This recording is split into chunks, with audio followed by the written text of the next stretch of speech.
Everyone, welcome back to my channel. आप देख रहे हैं क्या स्टडी क्लासेस। आज की इस वीडियो में हम पढ़ने वाले हैं क्लास 10th का हिंदी स्पर्श का चैप्टर 4 पर्वत प्रदेश में पावस। इसके जो लेखक हैं वो है सुमित्रा नंदन पंत जी। चलिए शुरू करते हैं। आज यहाँ पर हम इसके प्रसंग, व्याख्या और विशेष तीनों ही चीज़ें कवर करेंगे। सबसे पहले हमारे पास जो पंक्तियाँ हैं, पावस ऋतु थी, पर्वत प्रवेश, पल पल परिवर्तित प्रकृति वेश। प्रसंग है कि प्रस्तुत ये जो पद्यांश है ये हमारी हिंदी की पाठ्यपुस्तक स्पर्श भाग 2 से लिया गया है और इसके जो कवि हैं वो सुमित्रा नंदन पंत जी हैं। इसमें कवि ने वर्षा ऋतु का सुंदर वर्णन किया है। ठीक है, कवि कहते हैं कि पर्वतीय क्षेत्र में जो वर्षा ऋतु का प्रवेश हो गया है, यानी कि वर्षा ऋतु का मौसम आ गया, वर्षा ऋतु आ चुकी है, मौसम वर्षा का जो मौसम है वो आ चुका है, जिसकी वजह से प्रकृति के रूप में बार बार बदलाव आ रहा है और कभी बारिश होती है तो कभी धूप निकल आती है। विशेष जो होगा कि कविता में जो वर्षा ऋतु है उसमें पर्वतों की सुंदरता का वर्णन किया गया है। प्रकृति जो है वो मतलब उसकी जो बदलती हुई सुंदरता है उसका वर्णन किया गया है, पर्वतों की विशालता का वर्णन किया गया है, वर्षा का प्रभाव दिखाया गया है और कवि की कल्पना भी यहाँ पर दिखाई गई है। बाकी कुछ चीज़ें आप अपनी तरफ से इसमें ऐड कर सकते हैं पंक्तियों के अनुसार। नेक्स्ट है मेखलाकार पर्वत अपार, अपने सहंस दृग सुमन फाड़, अवलोक रहा है बार बार, नीचे जलने निज महाकार, जिसके चरणों में पला ताल, दर्पण सा फैला है विशाल। इसका जो प्रसंग है इसमें कवि सुमित्रा नंदन पंत जी जो है वो कहते हैं कि कवि मतलब कि पर्वतों का एक सजीव वर्णन वो करते हैं। तो दूसरी जो पंक्तियां हैं उसमें पर्वतों के बारे में बताया गया है।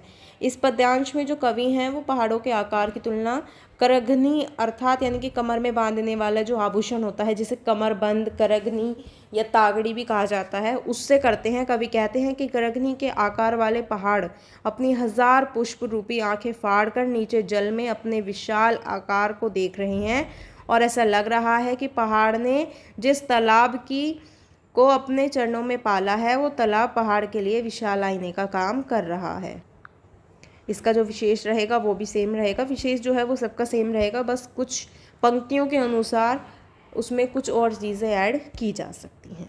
नेक्स्ट है गिरी का गौरव गाकर झरझर, मद में नस नस उत्तेजित कर, मोती की लड़ियों से सुंदर झरते हैं झाग भरे निर्जर, गिरिवर के उड़ से उठ उठ कर उच्च आकांक्षाओं से तरुवर है, झांक रहे नीरव नभर, अनिमेष अटल कुछ चिंता पर।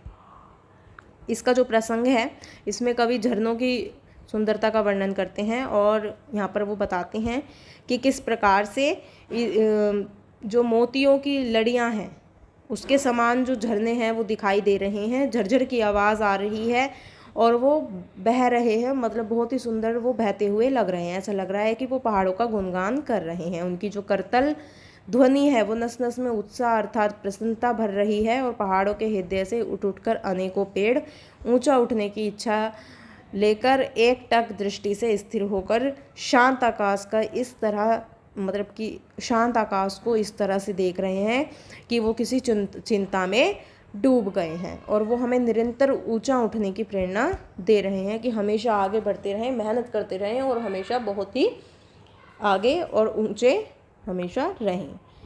जो विशेष है इसका वो भी सेम रहेगा।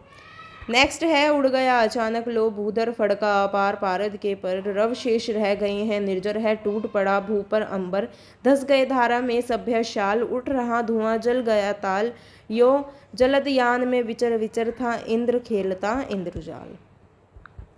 यहाँ पर कवि जो है वो बारिश के कारण प्रकृति का जो बिल्कुल बदला हुआ रूप है वो दिखाने की कोशिश करते हैं और वो कहते हैं कि तेज बारिश के बाद जो मौसम है वो ऐसा हो गया है कि मतलब धुंध हो गई हो सारे में और धुंध के कारण जो ऐसा लग रहा है कि पेड़ कहीं उड़ गए हों यानी कि गायब हो गए हों और ऐसा लग रहा है कि पूरा आकाश ही धरती पर आ गया हो, केवल झरने की आवाज़ सुनाई दे रही है। प्रकृति का ऐसा भयानक रूप देखकर शॉल के जो पेड़ हैं वो डरकर धरती के अंदर घुस गए हैं। चारों ओर धुआं होने के कारण लग रहा है कि तालाब में आग लग गई है और ऐसा लग रहा है कि ऐसे मौसम में जो इंद्र हैं वो भी अपना बादल रूपी विमान लेकर इधर उधर जादू का खेल दिखाते हुए घूम रहे हैं। इसका जो विशेष रहेगा वो भी सेम रहेगा।